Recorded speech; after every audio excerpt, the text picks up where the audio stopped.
Le 3 janvier 2026, le monde s'est réveillé avec une annonce qui, quelques jours plus tôt, aurait semblé relever de la science-fiction politique. Nicolás Maduro, président du Venezuela depuis 2013, capturé par les forces spéciales américaines.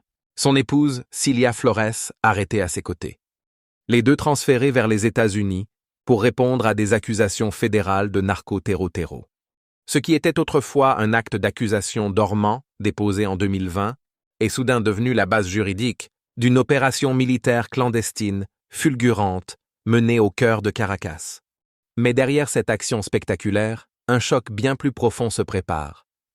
Un séisme géopolitique qui redéfinit l'équilibre de pouvoir en Amérique latine, provoque une crise diplomatique avec la Chine et ressuscite les fantômes d'une guerre froide régionale que l'on croyait enterrée. Tout commence une semaine plus tôt. Selon les sources américaines, Donald Trump, revenu sur le devant de la scène politique, a livré un message personnel à Maduro lors d'un bref entretien téléphonique. « Rendez-vous, ou nous viendrons vous chercher », Maduro aurait ri. Il n'aurait peut-être pas dû, car dans les jours suivants, un mouvement militaire inhabituel s'est déployé discrètement autour des Caraïbes. Des KC-135 en République dominicaine. Des F-35 effectuant des vols de reconnaissance au large du Venezuela, les opérations de recherche-sauvetage repositionnées à Porto Rico, une activité accrue de destroyers américains dans les eaux internationales. Ainsi, pour les analystes attentifs, les signes sont là.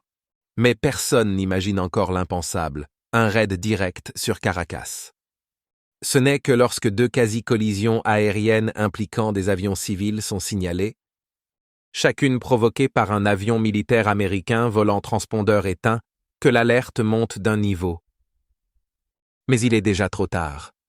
À Caracas, au quartier de Fuerte Tiuna, une résidence ultra protégée, dont l'accès est contrôlé par la garde présidentielle, sert de refuge nocturne à Maduro.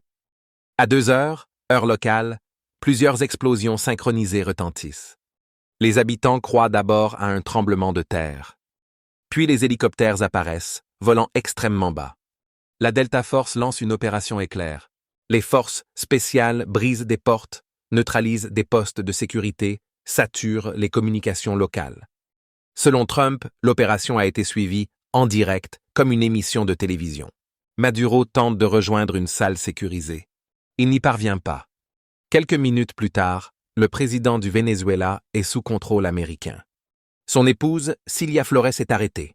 Vers 3 heures, un transport militaire décolle vers l'USS Iwo Jima. Le Venezuela se réveille orphelin, mais pas brisé. Car si Maduro chute, le régime chaviste, lui, ne tombe pas. Le ministre de la Défense, Vladimir Padrino López, apparaît rapidement à la télévision d'État et déclare « Le Venezuela est en tranquillité complète. L'agression ne nous fera pas plier. » Diosdado Cabello, l'homme fort de l'appareil sécuritaire, en gilet pare-balles, mobilise l'armée et appelle les forces de sécurité à maintenir l'ordre. Delcy Rodriguez, la vice-présidente, s'adresse à la nation en déclarant « Nous exigeons une preuve de vie. De nombreux experts l'avaient déjà affirmé avant l'opération. » Le problème du Venezuela n'a jamais été un seul homme. Le système chaviste repose sur un appareil militaire, un réseau de renseignement, une économie informelle massive et des alliances régionales construites depuis 25 ans. Dès lors, la chute de Nicolás Maduro fort ne garantit pas celle du régime. La réaction internationale est immédiate et explosive.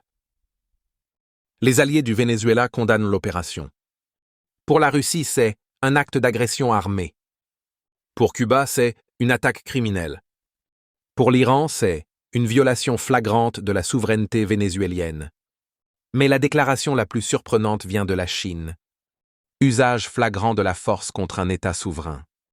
Parce que quelques heures avant le raid, Maduro recevait une délégation chinoise au palais de Miraflores, où plusieurs projets bilatéraux étaient discutés entre le Venezuela et la Chine. Et Xi Jinping avait placé le Venezuela dans la catégorie diplomatique rare du partenariat stratégique tout temps. Ainsi, la capture de Maduro n'est donc pas seulement une crise latino-américaine. Elle devient immédiatement une crise sino-américaine. 3 raisons stratégiques majeures émergent. D'une part, le narco-État, une menace directe pour les USA.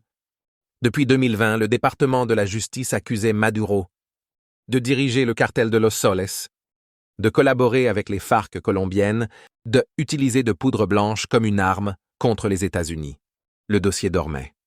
Mais il n'avait jamais disparu. D'autre part, on a l'influence croissante de la Chine en Amérique latine.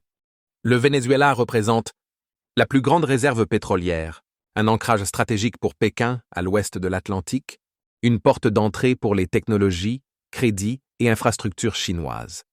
Pour Washington, laisser Pékin approfondir son implantation était impossible. Et aussi, une crise migratoire incontrôlée. Plus de 8 millions de Vénézuéliens ont fui depuis 2014.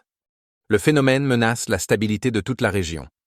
Pour les États-Unis, résoudre la crise vénézuélienne n'est pas un choix. C'est une nécessité sécuritaire. Comme lors de la guerre froide, le continent se fracture en deux blocs. Top la gauche avec les présidents comme Gustavo Petro de la Colombie, Lula da Silva du Brésil, AMLO du Mexique, Boric du Chili président sortant, qui condamnent tous l'action américaine, alors que ceux de la droite applaudissent, comme Javier Milei de l'Argentine, qui déclare que la liberté progresse, José Antonio Cast du Chili, président entrant, et Daniel Noboa de l'Équateur. Ce n'est plus seulement une question de Maduro. C'est une lutte idéologique entre la souveraineté contre l'intervention, l'anti-impérialisme contre l'anti-autoritarisme, hémisphère nord contre sud. Les lignes de fracture de 1990 reviennent. La capture de Maduro est le nouveau moment Noriega. Cependant, le débat juridique explose. Des experts affirment que l'opération viole la charte de l'ONU, constitue une intervention illégale et rappelle l'invasion du Panama en 1989. L'ONU exprime sa profonde inquiétude. Mais paradoxalement, cela ne change rien. Car selon la doctrine Kerr-Frisbee, les États-Unis peuvent juger un accusé, même s'il a été amené sur le sol américain par des moyens illégaux. C'est la même règle qui a permis le procès de Manuel Noriega. Maduro sera jugé. La capture de Maduro intervient quelques heures seulement après la rencontre Chine-Venezuela. Pour Pékin, c'est un camouflet géopolitique.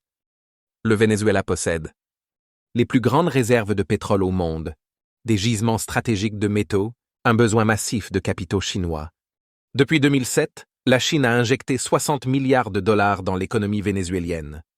La chute de Maduro risque de fragiliser les remboursements, modifier les alliances, ouvrir la porte à un gouvernement plus favorable à Washington.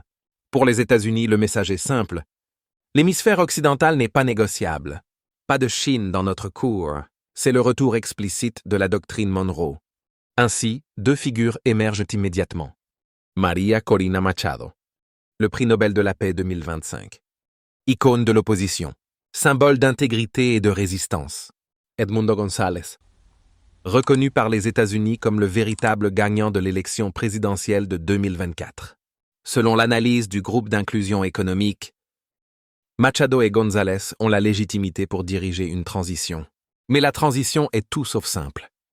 Le Venezuela reste un terrain miné, avec des groupes paramilitaires armés, collectivos, des forces militaires loyales au chavisme, réseaux économiques clandestins, activités du cartel de Los Soles, frontières instables, infiltration du crime organisé transnational. L'éviction de Maduro est un événement spectaculaire, mais la reconstruction du Venezuela demandera des années. Les analystes avertissent. Le départ de Maduro n'est pas une victoire. La victoire est la transition vers la démocratie. Sans stabilité, les collectivos pourraient déclencher des violences. Les loyautés militaires pourraient se scinder. Les régions minières illégales pourraient tomber sous contrôle de groupes armés. Les frontières avec la Colombie pourraient s'embraser. Le Venezuela pourrait devenir un nouvel Afghanistan d'Amérique latine, un narco-État fragmenté ou une démocratie renaissante. Tout dépendra de ce qui vient maintenant. La capture de Nicolás Maduro n'est pas seulement l'arrestation d'un dirigeant. C'est un acte militaire à haut risque, une déclaration stratégique américaine, un camouflet à la Chine, un déclencheur potentiel d'instabilité régionale, un test majeur pour l'avenir démocratique de l'Amérique latine. Dans cette action américaine, un message domine. La géopolitique n'est jamais statique. Un seul événement peut redessiner tout un continent. Qu'est-ce que vous en pensez? Après cette opération, les pays du Sud global feront-ils encore confiance à la Chine et à la Russie? Partagez vos réflexions dans la section des commentaires et retrouvons-nous là-bas pour élargir le débat. La nuit du 3 janvier 2026 restera comme le moment où le Venezuela, l'Amérique latine et l'ordre mondial ont basculé. Si cette vidéo vous a plu, n'hésitez pas à liker et à laisser un commentaire, car chaque interaction permet de soutenir la chaîne et de diffuser cette analyse à davantage de spectateurs. Et à bientôt pour une nouvelle vidéo.